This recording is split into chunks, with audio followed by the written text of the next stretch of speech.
हरियाणा भी गया, उत्तर प्रदेश भी गया, पंजाब भी गया, जमशेदपुर भी गया।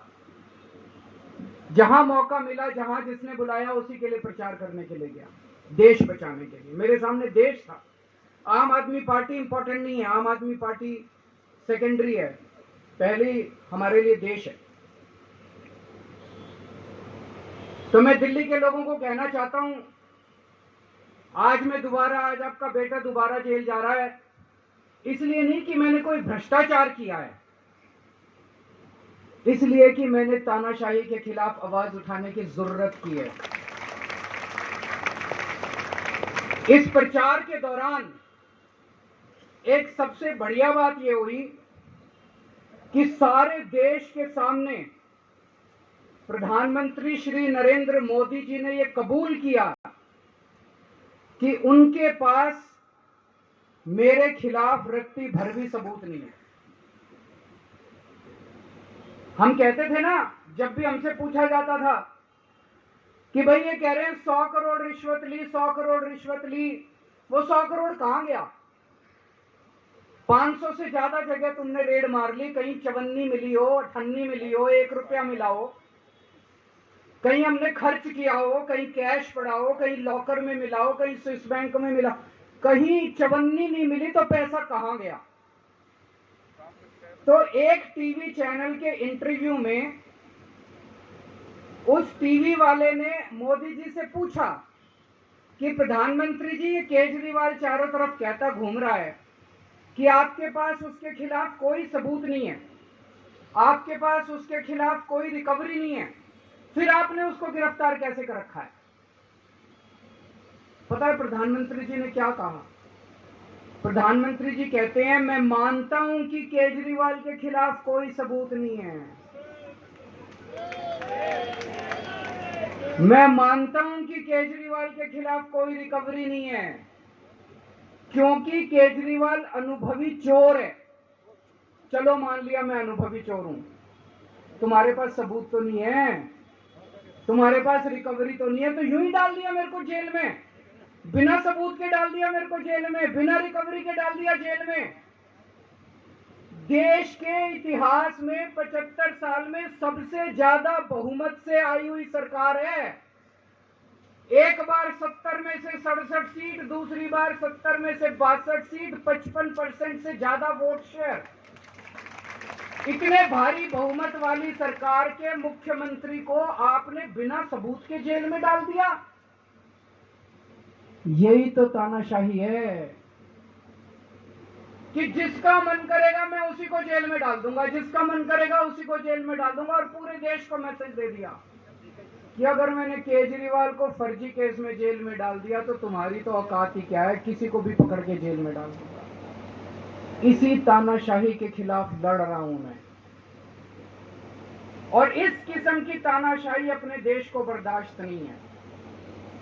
भगत सिंह ने कहा था ना कि जब सत्ता तानाशाही हो जाए तो जेल जिम्मेदारी बन जाती है, सबकी जिम्मेदारी है जेल में जाना, इसके खिलाफ आवाज उठाना। भगत सिंह के चेले हैं। भगत सिंह देश को बचाने के लिए, देश को आजाद कराने के लिए जेल गए थे। भगत सिंह देश को आजाद कराने के लिए फांसी पे चढ़े थे। हम देश को बचाने के लिए जेल जा रहे हैं। इस बार जब जा रहा हूं, मुझे नहीं पता अब मैं कब वापस आऊंगा, मुझे नहीं पता ये क्या करेंगे मेरे साथ जेल में, लेकिन मुझे कोई परवाह नहीं है, जो मर्जी करें। अगर भगत सिंह फांसी पे चढ़ गए, मैं भी फांसी पे चढ़ने के लिए तैयार हूं। मेरे शरीर का एक एक कतरा इस देश के लिए है, मेरे शरीर के खून की एक एक बूंद इस देश के लिए, मेरे जीवन का एक एक पल देश के लिए।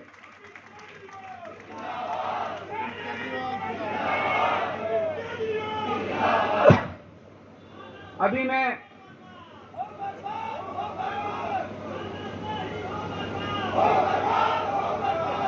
अभी राजघाट गया था सभी साथियों के साथ। महात्मा गांधी की समाधि पे हम लोगों ने श्रद्धांजलि दी। गांधी जी ने इस हमारे देश से तानाशाही का अंत किया था, वो हमारे लिए प्रेरणा स्रोत हैं। उसके बाद हम कनॉट प्लेस गए, हनुमान मंदिर, वहां पे हमने हनुमान जी के मंदिर में जाके हनुमान जी का आशीर्वाद लिया। 4 तारीख को भी मंगलवार है, भली करेंगे बजरंग बली, करेंगे कि नहीं करेंगे? बोल बजरंग बली की। इनका नाश करेंगे, तानाशाहों का नाश करेंगे। अपने को किसी व्यक्ति विशेष से अपनी कोई दुश्मनी नहीं है, अपनी दुश्मनी तानाशाही से है, तानाशाही बर्दाश्त नहीं है अपने को। तो 4 तारीख को भी मंगलवार है और बजरंग बली का मेरे ऊपर, पार्टी के ऊपर बहुत आशीर्वाद है, देश के ऊपर बहुत आशीर्वाद है। मैं प्रार्थना करने गया था बजरंग बली को कि हे बजरंग बली मेरे देश को बचा लो।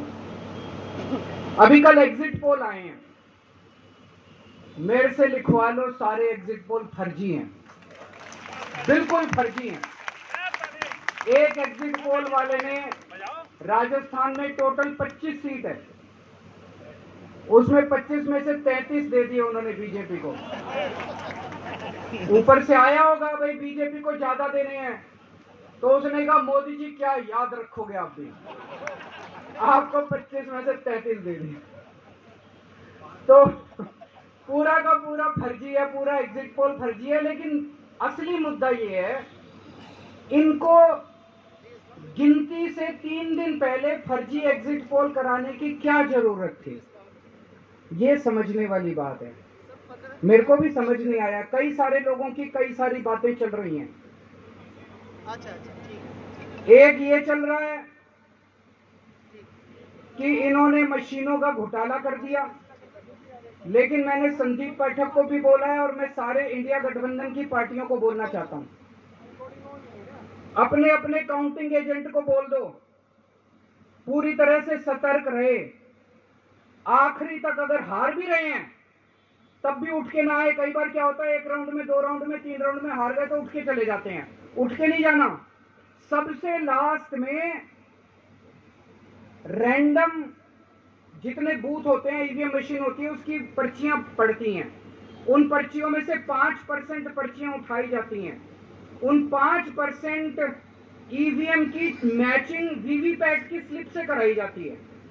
वीवीपैट पे जो स्लिप है उसकी काउंटिंग होती है, जैसे बैलेट पेपर की काउंटिंग होती थी, और उसकी काउंटिंग और ईवीएम की चेकिंग होती है दोनों की। एक भी मशीन अगर मैच ना करे तो वहां चुनाव रद्द कर दिया जाता है।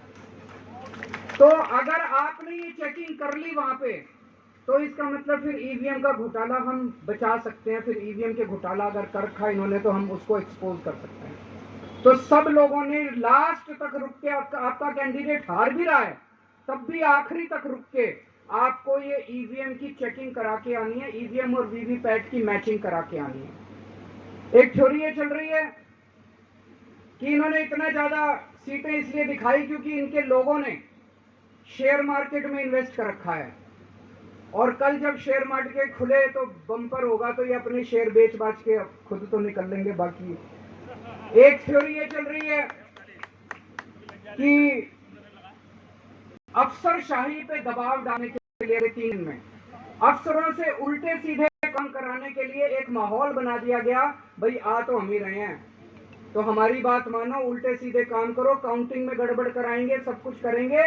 लेकिन फिर से मैं कह रहा हूं, अपने को, अपने काउंटिंग एजेंट, एआरओ, सब आरओ, सब लोगों को अपने को ट्रेन करके भेजना है और अपने को चौकन्ना रहना है। बाद में हम कहते रहे इन्होंने ये कर दिया, उसका कोई होगा, अभी अपने को चौकन्ना रहना है। एक थ्योरी ये चल रही है कि अगर इन्होंने दिखा दी होती एग्जिट पोल वालों ने, तो हो सकता है कि इन दोनों के खिलाफ आरएसएस में और बीजेपी में कली बगावत शुरू हो जाती। 4 तारीख तक इंतजार ही नहीं होता हो सकता है। तो कई सारी थ्योरी चल रही हैं, लेकिन अपने को सतर्क रहना है, चौकन्ना रहना है। मेरा अपना मानना है कि 4 तारीख को इनकी सरकार नहीं बन रही है। ये एग्जिट से घराने की जो माइंड गेम खेल रहे हैं, आपको डिस्करेज करने के लिए, डिप्रेशन में डालने के लिए बिल्कुल नहीं जाना। आप उससे जाओ कि आप जीत रहे हो, आप अपने कॉन्फिडेंस से जाओ कि आप जीत रहे हो, और आखिरी तक आप बैठे रहना, किसी भी हालत में बैठे रहना। आपको, हमें हर एक को लड़ना पड़ेगा। ये चुनाव किसी पार्टी का या किसी नेता विशेष का नहीं है, ये चुनाव इस देश को बचाने के लिए है, इस देश में जनतंत्र को बचाने के लिए है। जिसके लिए भगत सिंह, गांधी जी सब लोग लड़े थे, वही माहौल आज है। जिस तरह से हमने अंग्रेजों को हटाया था, आज इस सत्ता को अपने को हटाना है। तो मैं सभी आप सब लोगों का, सभी साथियों का बहुत बहुत शुक्रिया अदा करना चाहता हूँ। बहुत साथ मिला आप लोगों का इन 21 दिनों में। जब भी मैं लौट के आऊंगा फिर मिलेंगे।